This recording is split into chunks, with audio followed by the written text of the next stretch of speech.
It has been 16 months since I had my concussion, I think, more or less, April of 2025.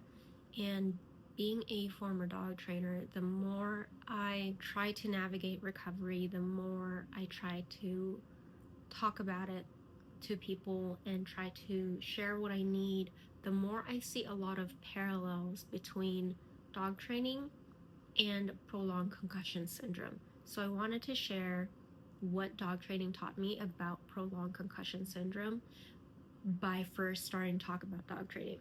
If you have seen any of my videos before, I am a former dog trainer who has a black and tan Shiba, and we still enjoy doing training together because that's what bonds us in our relationship.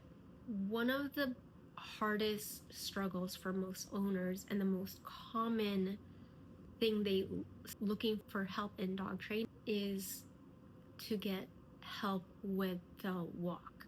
A lot of times dog owners, when they hear go on a walk, the connotation of that phrase means go out of the house, go walk around the block, go walk for 3 miles, go walk for 4 miles. Like there's this expectation, and a lot of times they don't even know it, but there's this expectation on how the walk should look and how the walk should go. And that becomes a barrier in their relationship with their dog, as well as becoming a barrier in making progress in their walk with their dog, because now they're trying to mold their dog's response to fit into this image of how they think it should go or how they think it should look. A lot of times when we start out with walks and teaching dogs how to walk, we start the walk inside the house. I kid you not, all of the dogs I've trained have started their walks with me by repeatedly just us walking inside my apartment over and over and over and over, just the perimeter of my apartment, from the living room to the room and back and forth. Or when I had stairs, we would go up to my loft and then come back down so that they could learn how to go up and down the stairs inside the house. If they struggle to walk inside the house when there's nothing going on, it's quiet, it's a controlled environment, then they're definitely going to struggle in a new place. Now there are some nuances with this, with you know, some dogs having a different association of the house compared to outside, but and I want to acknowledge that, but we're not going to dive into that for today for the purpose of this really being about prolonged concussion syndrome. Anyways, so we repeatedly walk inside the house over and over, not just because, oh, it's easy and accessible. Yes, it is easy for the dog, but the point of it is for the dog to learn and get enough repetitions in a way that helps them succeed in the mindset and in their body, so that there's an integration of the dog's state of mind, being calm inside the house, and understanding what following looks like, or what walking looks like, what walking feels like when it's with you. There's this background from before that had other connotations for the dog, and the dog needs repetition for them to build those neural pathways and just get that seed planted so they have something else to hold on to before we start adding in stimulation. I know there's a lot about dogs, but hang with me here. I promise I will bring it all together. Once you get that inside the house, then we can start thinking about the walk outside. At the end of the day, yes, we do want the dogs to be able to go on a walk outdoors where they can see things, they can smell things, all that type of stuff. But unless we get it inside the house, it is unfair to expect them to be able to do it outside of the house when you inundate them with information, with sensory overload, with all these things, and they don't have the capacity to control what is stimulating them or regulate themselves. When we go outside, that's, me being from LA, a lot of homes in LA, once you go outdoors, it's so hard to even like get the dogs out and walk, because now all the cars are coming past you, the heat, and then all the people walking by, all the people with the dogs walking by, and then the scent of the dogs and where the dogs came from. All of those information is received by our dog. We may not always notice it because our mind is wrapped around other things, and we are not picking up on the same sensory information as our dogs are, who have more heightened experiences, and we may not think of those things, but they still experience it even when we are not aware of it. So once we go out, the connotation then becomes, now that I'm out, our walk should be from point A to point B, then point B to point C, and then back to A, or however that looks. The thing is, when you're walking forward to a destination, things are constantly changing. Your environment is changing. The heat and the temperature could be changing, which matters. Your dog is going to pick up on those changes as you keep moving forward. They have no time to adjust because it's constantly changing. There's no stability in the sense that allows them to succeed. You may prefer the walk to be from point A to B to C to back to point A, but in order to accomplish that in the long run, we need to scale it down to just walking, even if it's like 10 feet, just walking back and forth within that area where they do succeed. And it is often annoying for a lot of owners. It's often boring, it's repetitive, it's mundane, it's really not the fun part of dog training. We all want to get to the fun part so quickly, but our dog is again experiencing things in a more heightened manner, and the goal is always to help them build those neural pathways, and what helps build it is for them to succeed. If they're constantly failing over and over and over, they will get overwhelmed and then have meltdowns, which is what you see when we call it as reactions, or they're pulling on the leash, or they're like wild. That's a meltdown in a sense. And that's from all the things combined in a stack of it. So instead of forcing the 3-mile walk that is constantly forward moving, we can practice, not that it has to be 3 miles within 10 feet, but we can practice back and forth within the 10 feet. And as the dog adjusts, then you can slowly expand it on both ends. So you can expand it from the left to the right, and it turns into 20 feet.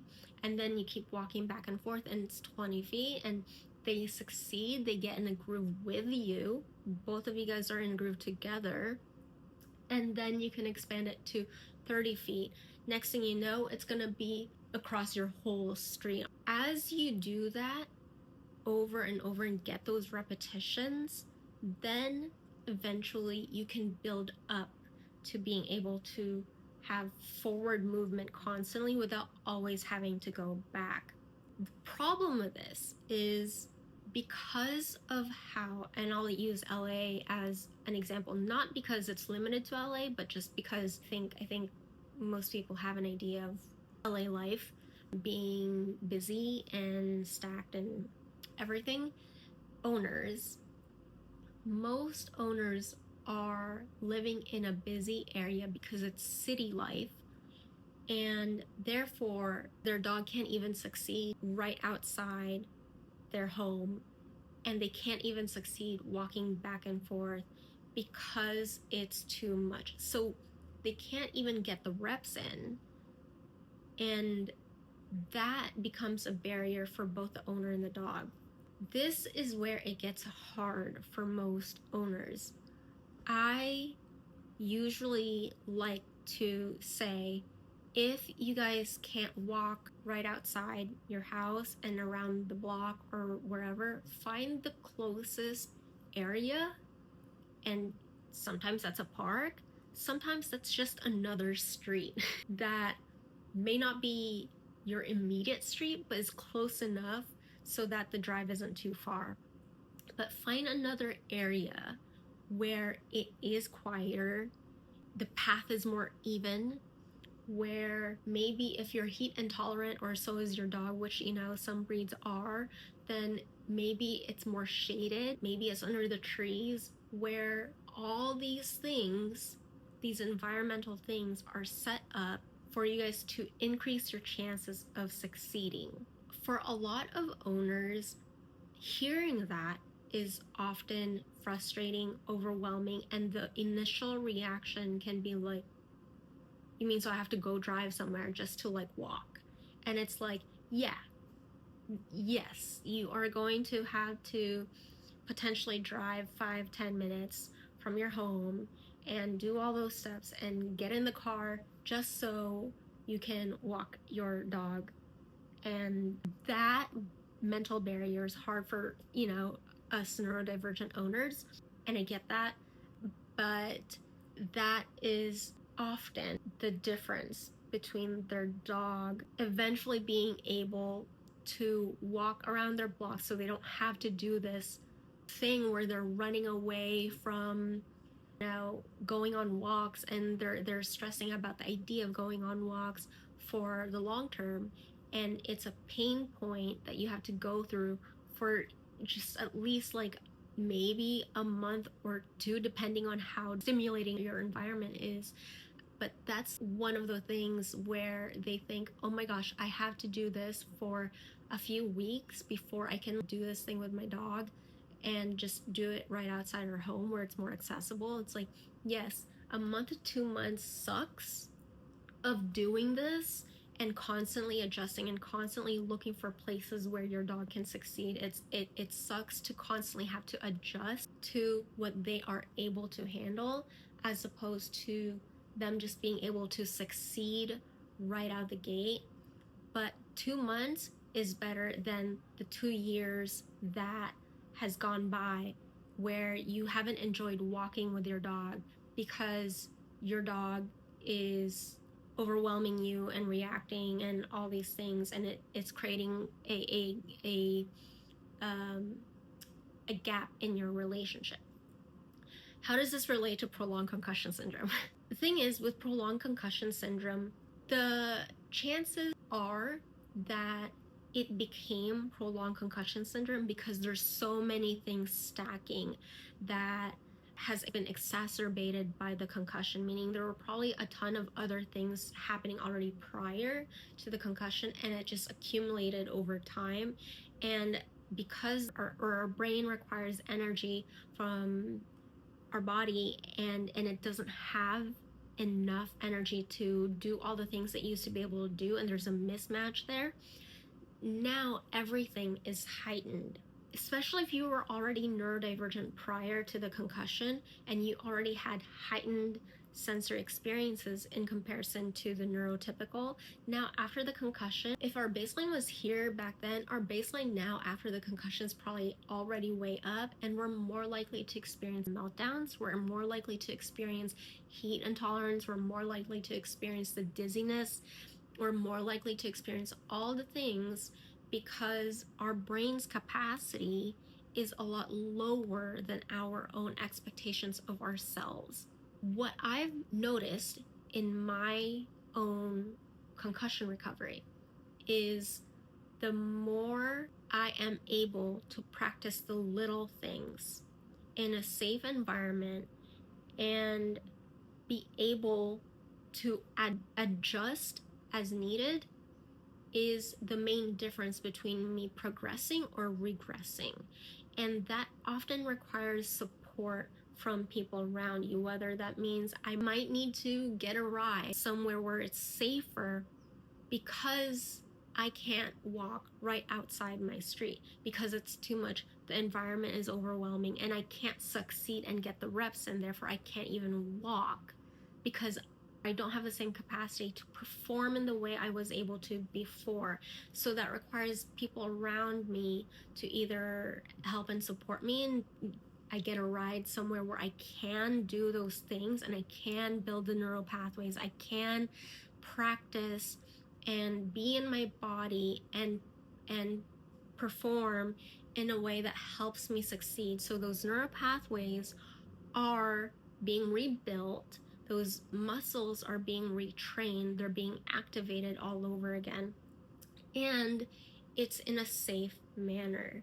The problem is a lot of people who experience prolonged concussion syndrome do not have the capacity to explain all of this to the people around them one by one. You know, a lot of times, because it's so draining, the chronic fatigue is extremely chronic. It is this catch-22 of needing support and needing help and needing assistance just so you can even get there and succeed and get those reps in, but then not being able to share all the things, because most of the time we don't even know until we've gone through it, like over and over and over and over and over. A lot of us who are chronic affected by prolonged concussion syndrome are having to do our own research, because most of the time medical professionals or people that we've talked to about this don't understand the thing. So we end up becoming experts in our own diagnoses. I think that's sadly common for a lot of medical stuff nowadays. Anyways, what I'm hoping to showcase through dog training, or the parallels of dog training, is that what seems little or non-existent to you if you did not have a concussion may still be heightened to the person that did experience the concussion.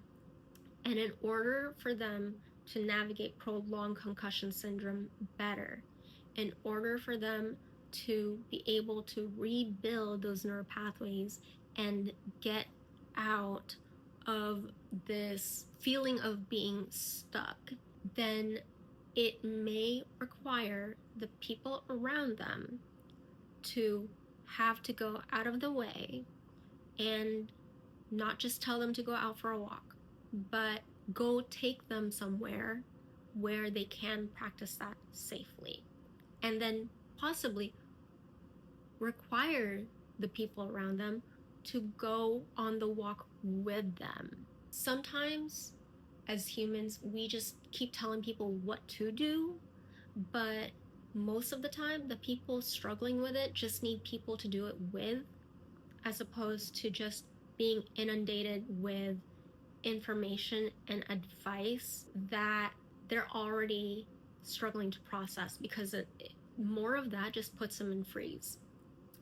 So if your loved one is having a hard time going out for a walk and being able to get those reps in because they're getting dizzy, or they're out of breath, their heart rate is increasingly high because their autonomic nervous system is out of whack, if their hormones are affecting it and it's getting worse, then make adjustments. Find those little differences or those small changes in an environment that do help them succeed. The point is not to get something down perfectly. The point is to get the reps in and rebuild our brain. The point is for our brain to develop and slowly get the reps in that build confidence in ourselves, or build confidence in the data and information we receive from the experience, so we know how to adjust better. I kid you not, months of, or a couple months of having genuine support where people are willing to accommodate us and understand that our brain is not performing at the same capacity as before, and we ourselves are also frustrated by that, incredibly frustrated by that. The more support we have in accommodations and people adjusting, knowing that we want to get out of this hellhole as well, the better recovery is going to go. So I hope the parallel makes sense. If you enjoy this type of stuff, I do have a Patreon membership with a link below, and I hope to see you guys in the next one.